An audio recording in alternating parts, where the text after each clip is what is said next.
Momentum ini sendiri adalah besaran vektor. Apa itu besaran vektor?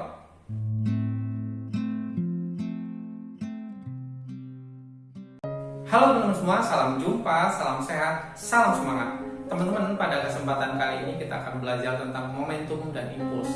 Jika kita berbicara tentang momentum dan impuls, maka hal itu erat kaitannya dengan kata tumbukan atau tabrakan. Seperti contoh, tabrakan antara dua buah kendaraan, mobil dan mobil, atau bola yang kita lempar ke dinding atau ke lantai, itu adalah jenis tumbukan atau tabrakan. Kalau demikian, apa yang dimaksud dengan momentum?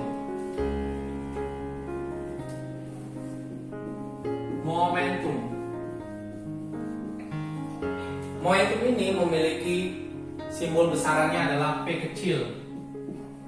Momentum itu sendiri adalah hasil kali massa dan kecepatan benda pada suatu saat. Dari definisi ini kita bisa menentukan besarnya momentum dengan persamaan P sama dengan M kali P, di mana P itu adalah momentum dengan satuannya kilogram meter second, atau bisa juga satuannya newton second. Kemudian ada M, massa, satuannya adalah kilogram. P, kecepatan, satuannya adalah meter per second. Ini adalah persamaan yang digunakan untuk menentukan besarnya momentum. Momentum ini sendiri adalah besaran vektor. Apa itu besaran vektor? Besaran vektor adalah besaran yang memiliki arah dan nilai. Nah, untuk arahnya momentum itu sendiri adalah searah dengan arah kecepatannya. Nah, karena momentum ini adalah besaran vektor, maka jika ada dua buah vektor momentum, misalkan ada dua vektor momentum P1 dan P2, itu membentuk sudut. Kita katakan sudutnya ada alfa, seperti ini. Ini ada momentum P1, kemudian ada momentum P2. Maka kita bisa menentukan resultan dari kedua vektor momentum ini dengan menggunakan aturan penjumlahan vektor. Nah, berdasarkan aturan penjumlahan vektor, berarti momentum total ini atau resultan momentumnya itu, ini sudutnya alfa ya, ini P, maka P sama dengan akar P1 kuadrat tambah P2 kuadrat tambah 2 kali P1 kali P2 cos alfa. Ini jika ada dua vektor momentum yang membentuk sudut. Nah, beberapa soal yang berkaitan dengan momentum bisa teman-teman lihat berikut ini. Berikut adalah contoh soal pertama tentang momentum. Sebuah sepeda motor yang massanya 180 kg sedang melaju dengan kecepatan 72 km per jam. Jika massa pengendara sepeda motor itu 60 kg, maka momentum totalnya adalah A 1200 km per second, B 2400 km per second, C 3600 km per second, D 4800 km per second, dan E 7200 km per second.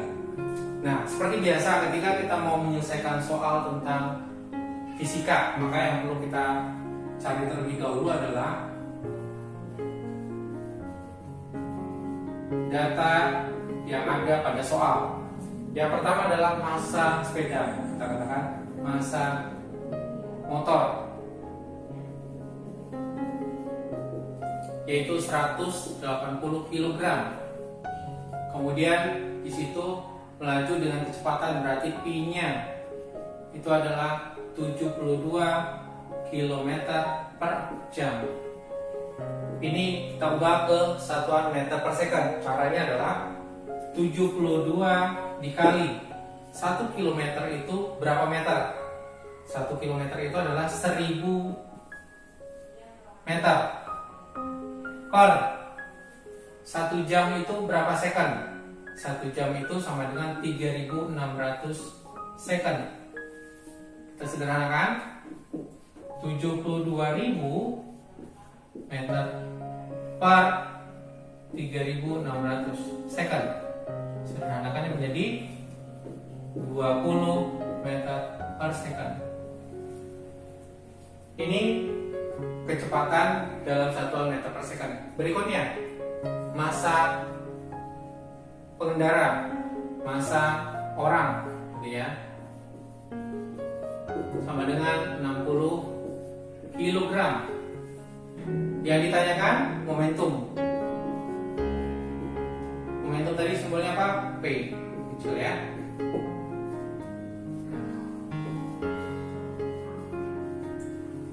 Rumus momentum tadi apa?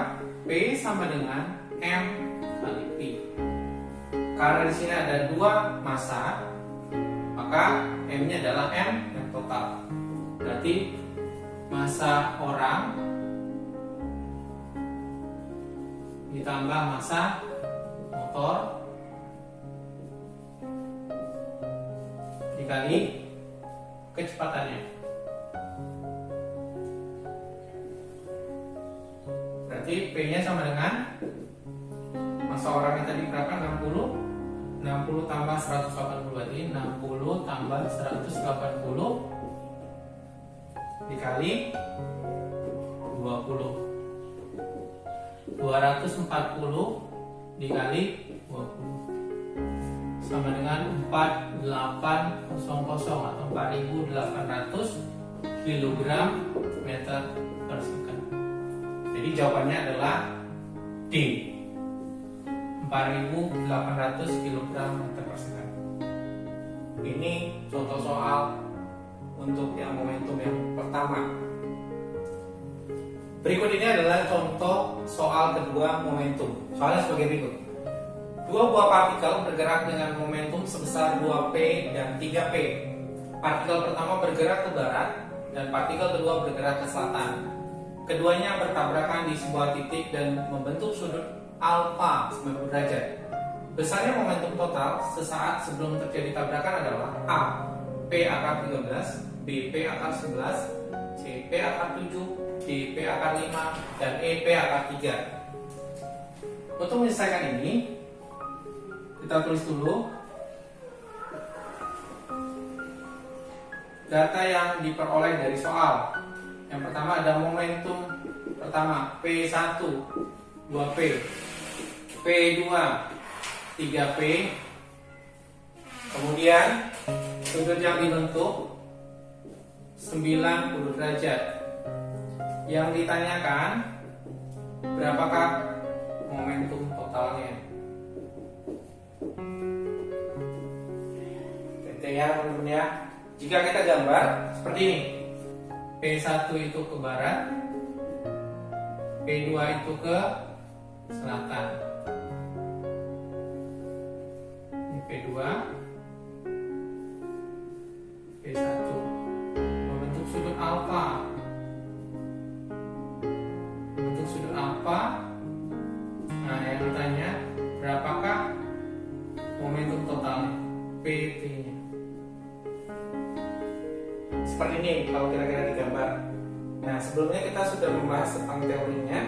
Karena ini ada 2 vektor momentum, sehingga kita lakukan penjumlahan secara vektor, yaitu PT sama dengan akar P1 kuadrat tambah P2 kuadrat tambah 2 kali P1 P2 cos alpha. Kita masukkan nilainya. Akar P1 nya itu adalah 2P, berarti 2P kuadrat tambah P2 nya itu adalah 3P kuadrat tambah 2 kali 2P kali 3P kali cos 90 derajat. Kita sederhanakan.